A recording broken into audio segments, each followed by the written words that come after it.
अस्सलाम वालेकुम, आदाब। मैं हूं खलील फरहाद और आप देख रहे हैं दुनिया भर की खबरों पर मुश्तमिल बुलेटिन वर्ल्ड न्यूज। आइए शुरुआत करते हैं हेडलाइंस से।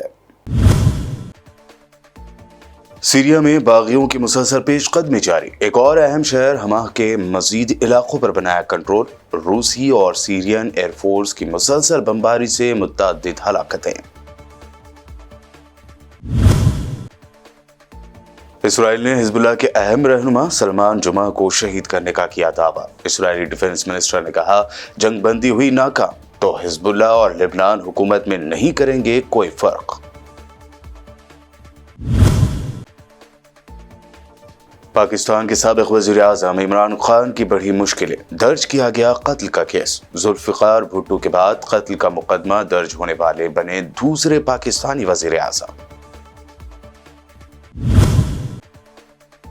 तेलंगाना के जिला मुलुग में आया 5.3 शिद्दत का ज़लज़ला। हैदराबाद में भी महसूस किए गए ज़लज़ले के झटके। करीब 20 सालों के बाद इतने तेज शिद्दत का ज़लज़ला किया गया महसूस।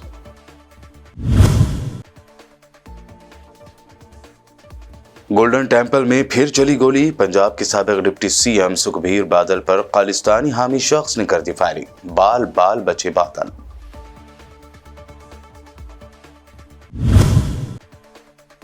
और यूपी के तशद्दुद शहर संभल के मुतासरीन से मुलाकात के लिए निकले राहुल और प्रियंका गांधी को पुलिस ने रोक दिया। राहुल गांधी के अकेले जाने की दरख्वास्त भी पुलिस इंतजामिया ने कर दी मुस्तरद। आइए अब देखते हैं खबरों की तफसील। हलब और इदलिब में सीरिया और रूस की मुसलसल बमबारी के दौरान सीरिया के बागियों ने हमा के मजीद इलाकों पर कंट्रोल का ऐलान कर दिया है। ये भी बताया गया है कि हया तहरीर अश-शाम और इत्तेहादी ग्रुपों ने मुतअद्दिद ड्रोन्स के जरिए हमा शहर के नॉर्थ में जबल ज़ैनुल आबिदीन के इलाके में सीरियन आर्मी के अस्करी रहनुमाओं के एक बड़े इज्तिमा को निशाना बनाया। सीरियन आर्मी की सफ़ों में हलाकतों और जख्मियों के बारे में इत्तलात हैं, ताहम सीरियन आर्मी ने इस मामले की मुकम्मल तरदीद की है।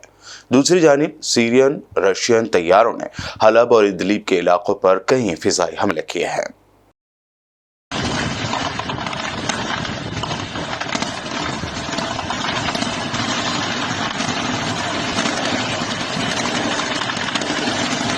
इसराइली फौज ने लेबनान की मज़ाहमती तंजीम हिजबुल्लाह के अहम रहनुमा सलमान जुमा को सीरिया के दारुल हुकूमत दमिश्क में शहीद करने का दावा किया है।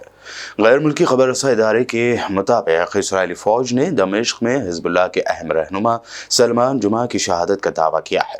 सलमान जुमा शामी फौज में हिजबुल्लाह के नुमाइंदा ख़ुसूसी थे। अरब मीडिया पर इसराइली हमले में सलमान जुमा की शहादत के बाद एक तबाहशुदा कार भी सामने आई है।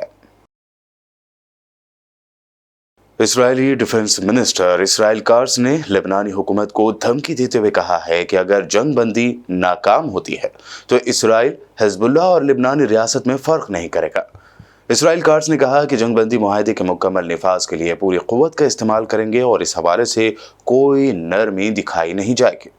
इसराइली डिफेंस मिनिस्टर ने मजीद कहा कि लेबनान को चाहिए कि अपनी आर्मी को जंगबंदी मुआहदे के निफाज की इजाज़त दे ताकि वो हिजबुल्लाह को दरियाए लितानी के पार रखे और इसका इंफ्रास्ट्रक्चर ख़त्म करे। अक़वाम मुत्तहिदा की जनरल असम्बली ने फ़लस्तीनी रियासत के क़याम और इसराइल से मकबूजा फ़लस्तीनी इलाकों से निकलने का मुतालबा कर दिया है। रिपोर्ट के मुताबिक अक़वाम मुत्तहिदा की जनरल असम्बली ने 2 रियासती हल के क़याम के लिए जून में बैनुल अक़वामी कॉन्फ्रेंस बुलाने का ऐलान भी किया। अक़वाम मुत्तहिदा की जनरल असम्बली ने 8 के मुकाबले में 157 वोटों से करारदाद को मंजूर कर लिया। वाज़ेह रहे कि अमेरिका और इसराइल ने इस करारदाद की मुखालफत की थी, जबकि 7 ममालिक ने वोटिंग में हिस्सा नहीं लिया था।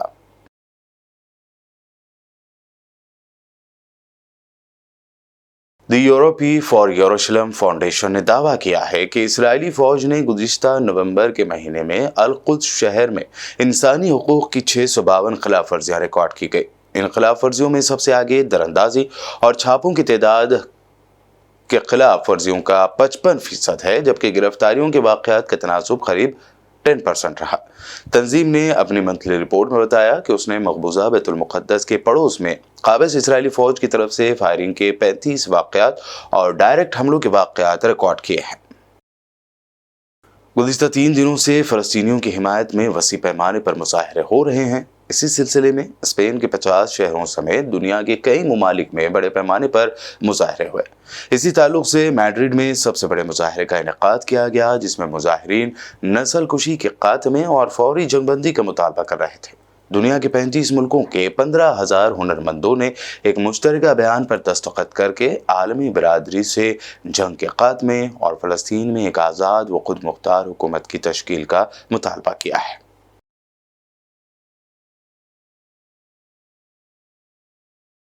पाकिस्तान की दारुल हुकूमत इस्लामाबाद में गुज़िश्ता हफ्ते PTI के एहतजाज के दौरान श्रीनगर हाईवे पर तेज़ रफ्तार गाड़ी की जद में आकर नीम फौजी दस्ते के अहलकारों की हलाकत के सिलसिले में साबिक़ पाकिस्तानी वज़ीर आज़म और PTI के बानी इमरान खान के खिलाफ कत्ल का केस दर्ज किया गया है।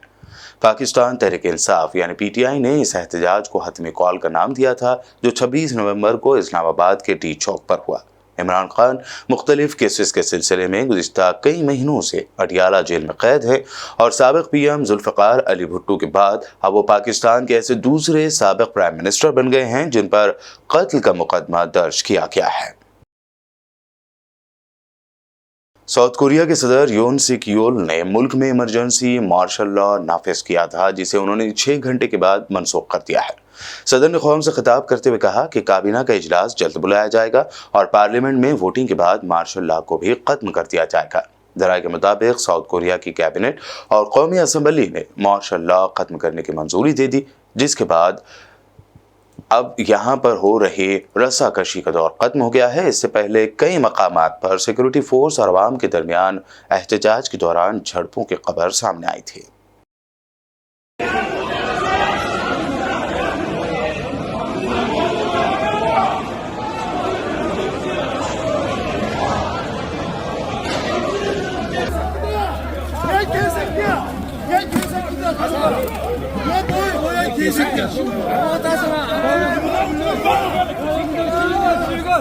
वर्ल्ड न्यूज़ में खबरों का सिलसिला लगातार यूं ही जारी रहेगा। रुकते हैं एक छोटे से ब्रेक के लिए।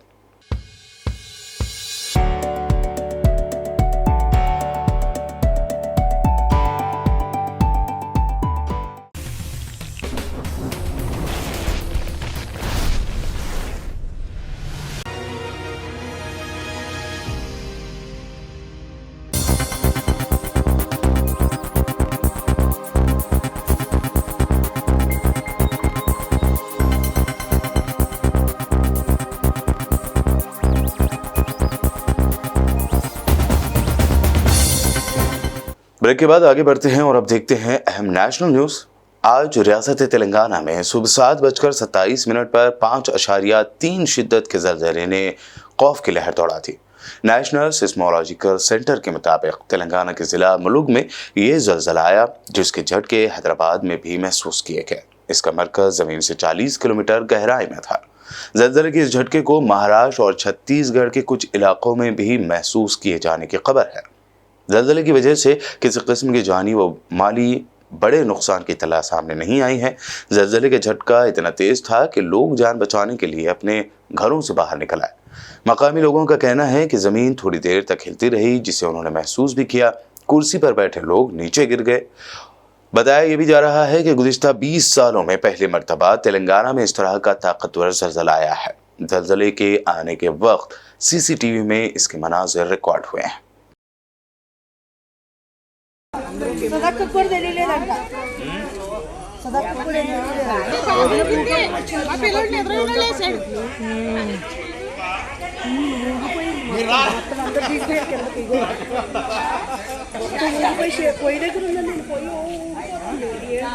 शिरोमणि अकाली दल के चीफ और साबिक deputy CM of Punjab Sukhbir Singh Badal पर गोल्डन टेम्पल के बाहर जानलेवा हमला किया गया। दरअसल गोल्डन टेम्पल के बाहर बैठे सुखबीर बादल पर नारायण चौरा नामी शख्स ने गोली चला दी, जिसे खालिस्तान हामी करार दिया जा रहा है। खबरों की माने तो नारायण चोरा पर पुलिस में कई केस दर्ज है। खालिस्तानी अस्करियत पसंद रह चुका नारायण काफी वक्त तक अंडरग्राउंड भी था। बहरहाल इस हमले में सुबीर बादल की जान बाल बाल बच गई है। गुरुद्वारे के बाहर खड़े कुछ लोगों ने ही मुलजिम को मौके पर दबोच लिया। समाजवादी पार्टी सुप्रीमो अखिलेश यादव ने लोकसभा में संभल वाकये के लिए पुलिस वालों को सीधे जिम्मेदार करार दिया और कहा कि उनके खिलाफ ऐसी कार्रवाई की जानी चाहिए कि फिर कभी कोई ऐसा ना करे। साथ ही उन्होंने बीजेपी को इसके पीछे अहम साजिश करने वाले करार दिया। अखिलेश यादव ने यह भी कहा कि पुलिस वालों ने 5 मासूम नौजवानों की जान ले ली है। 24/11/2024 यानी अगले दिन सुबह को दोबारा सर्वे किया जाएगा। शाही जामा मस्जिद कमेटी और अधिवक्ता ने कहा कि इस सर्वे तो मुकम्मल हो चुका है, अब दूसरे सर्वे की क्या आवश्यकता है। कोर्ट के आदेश का हमने पालन कर दिया। अगर दूसरे सर्वे कराना है तो दोबारा आदेश करवाएं। कोर्ट के आदेश के बाद हम दोबारा सर्वे करा देंगे। लेकिन जिलाधिकारी संभल और पुलिस अधीक्षक संभल ने कोई सुनवाई नहीं की और तानाशाही दिखाते हुए सुबह के वक्त से पहले शाही जामा मस्जिद आ गए। शाही जामा मस्जिद कमेटी और मुस्लिम समाज के लोगों ने फिर भी धैर्य रखा और दोबारा सर्वे के लिए अंदर ले गए। सर्वे के दौरान करीब 1.5 घंटा बाद जब जनता को सूचना मिली तो वो इकट्ठा होना शुरू हो गए। लोगों ने सर्वे का कारण जानना चाहा तो सर्किल ऑफिसर ने उनके साथ गाली गलौज की और लाठीचार्ज करवाकर बुरी तरह जख्मी कर दिया। इसका विरोध करते हुए चंद लोगों ने पत्थर चलाए, जिसके बदले में पुलिस के सिपाही से लेकर के अधिकारियों तक ने अपने सरकारी और प्राइवेट हथियारों से गोलियां चलाई, जिसका वीडियो रिकॉर्डिंग है, जिसके एवज में दर्जन लोग गोलियों से घायल हो गए हैं। 5 मासूमों जो कि अपने घर से सामान लेने के निकले थे, उनकी मृत्यु हो गई। संभल का माहौल बिगाड़ने में संभल का माहौल बिगाड़ने में याचिका दायर करने वाले लोगों के साथ पुलिस और प्रशासन के लोग जिम्मेदार हैं। इनको निलंबित किया जाना चाहिए और हत्या का मुकदमा चलाया जाना चाहिए, जिससे कि लोगों को इंसाफ मिल सके और आने वाले समय में कोई इस प्रकार की संविधान के खिलाफ और गैर कानूनी घटना को अंजाम न दिया जा सके। अध्यक्ष महोदय, ये लड़ाई दिल्ली और लखनऊ की है। नो प्लीज कभी दिल्ली पहुंचे थे जिस रास्ते, वही लखनऊ वाले उसी रास्ते पहुंचना चाहते हैं। उज्जर रमन सिंह जी 2 मिनट बोल रहे, आप 1 मिनट बोल रहे हैं। हो गया विषय आपका अखिलेश जी विषय हो गया आपका। लोकसभा में अपोजिशन लीडर राहुल गांधी और वायनाड से एमपी प्रियंका गांधी वाड्रा उत्तर प्रदेश के इलाके संभल के तशद्दुद से मुतासर नौजवानों के अफराद खानदान से मुलाकात के लिए जा रहे थे, ताहम पुलिस ने उन्हें गाजियाबाद बॉर्डर पर रोक लिया। इस दरमियान राहुल गांधी और प्रियंका गांधी को नोटिस दिया गया है। पुलिस ने राहुल और प्रियंका से कहा कि चूंकि संभल में BNS की दफा 163 लागू है और इंतजामिया ने इम्तना आयद कर रखा है, ऐसे में वहां वो नहीं जा सकते।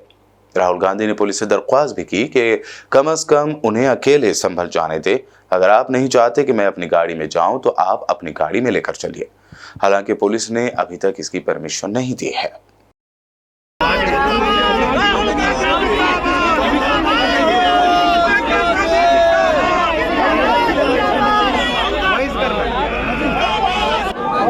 नमस्कार, हम संभल जाने की कोशिश कर रहे हैं। पुलिस मना कर रही है, अलाउ नहीं कर रही है।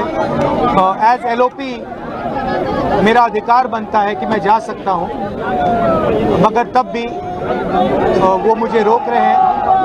मैंने कहा है कि मैं अकेला जाने को तैयार हूं, पुलिस के साथ जाने को तैयार हूं, मगर उन्होंने वो भी बात एक्सेप्ट नहीं की और अब कह रहे हैं कि कुछ दिनों में अगर हम वापस आएंगे तो फिर वो हमें जाने देंगे।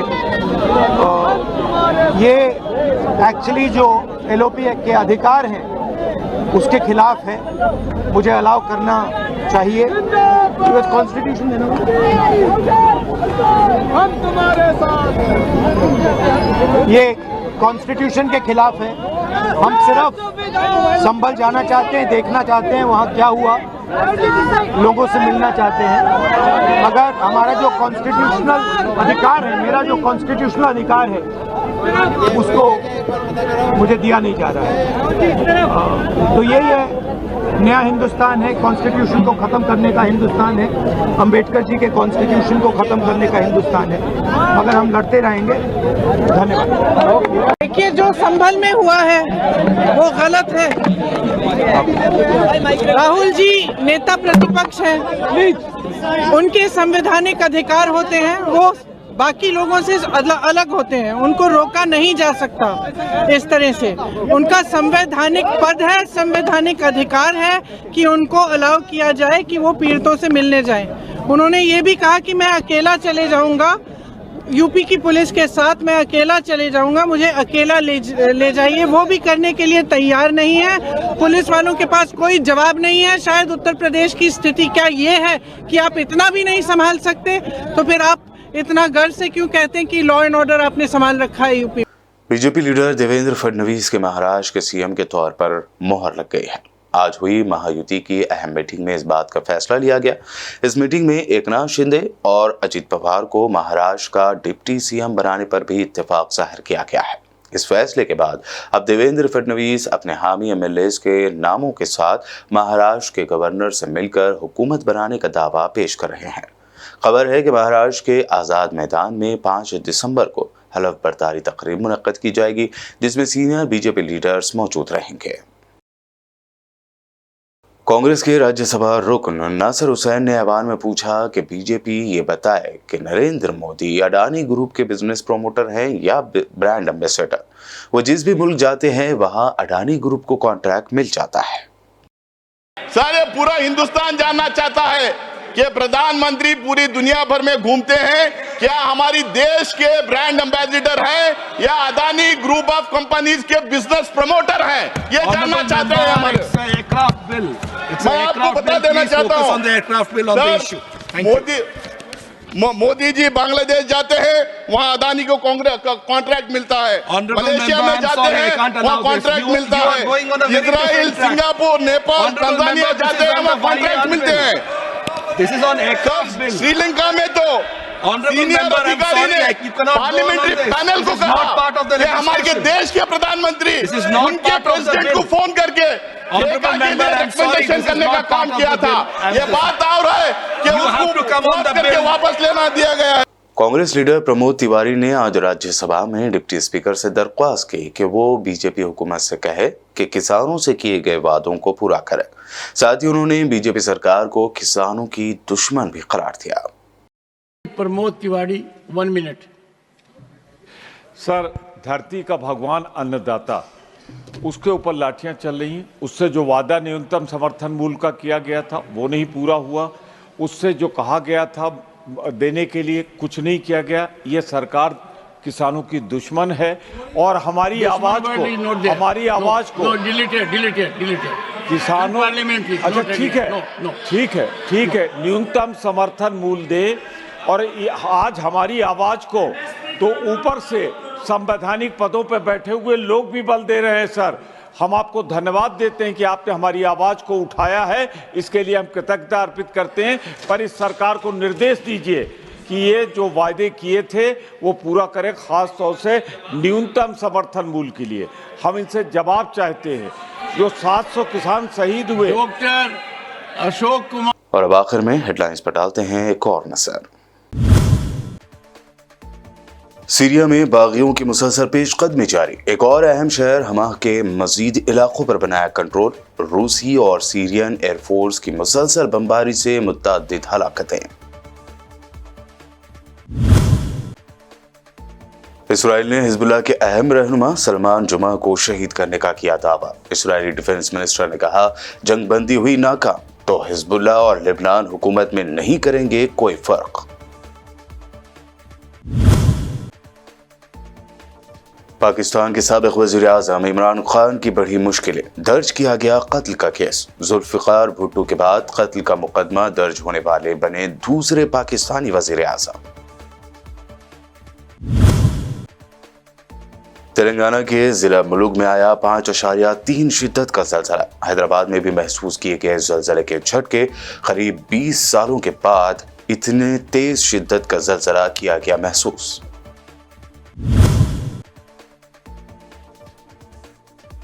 गोल्डन टेम्पल में फिर चली गोली। पंजाब के साबिक डिप्टी सीएम सुखबीर बादल पर खालिस्तानी हामी शख्स ने कर दी फायरिंग। बाल बाल बचे बादल।